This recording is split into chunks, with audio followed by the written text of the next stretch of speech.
Isang Amerikanong pastor ang inaresto ng Department of Social Welfare and Development sa District 12 ng Barangay Pandakaki, Mexico, Pampanga matapos reklamo ng pisikal, verbal at psikolohikal na pang-aabuso ng mga bata na nasa kanyang pangangalaga. Si Carlo de la Peña magbabalita.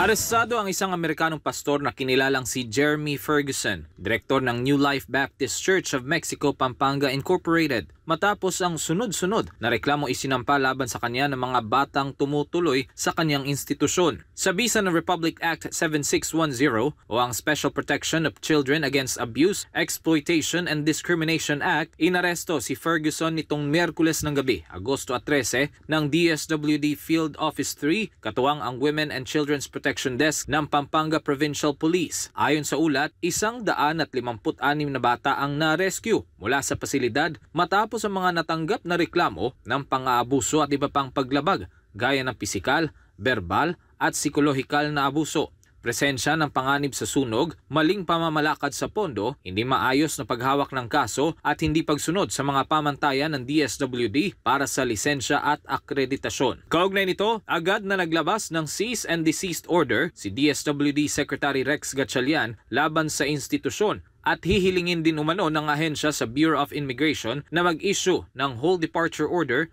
para matiyak na haharap ang sospek sa korte. Tinatay ang 78 batang lalaki at 78 batang babae ang nasagip ng DSWD na ngayon ay pansamantalang nasa pangangalaga ng Reception and Study Center for Children ng DSWD sa Lubao, Pampanga habang isinasagawa ang mas malalim pa na investigasyon. Matapos masagip ang mga bata ay agad silang isinalang sa assessment. Agad ding magbibigay ang DSWD ng angkop na interbensyon sa mga bata gaya ng psychosocial support at protective services para matulungan sila sa kanilang dinanas na trauma at matiyak ang kanilang kaligtasan. Hindi naman palalampasin ng DSWD ang ganitong uri ng pang-aabuso sa mga kabataan at gagamitin ang buong kapangyarihan ng batas upang protektahan ang karapatan at kapakanan ng mga kabataan. Para sa Diyos at sa Pilipinas kong mahal, Carlo de la Peña, SMNI News.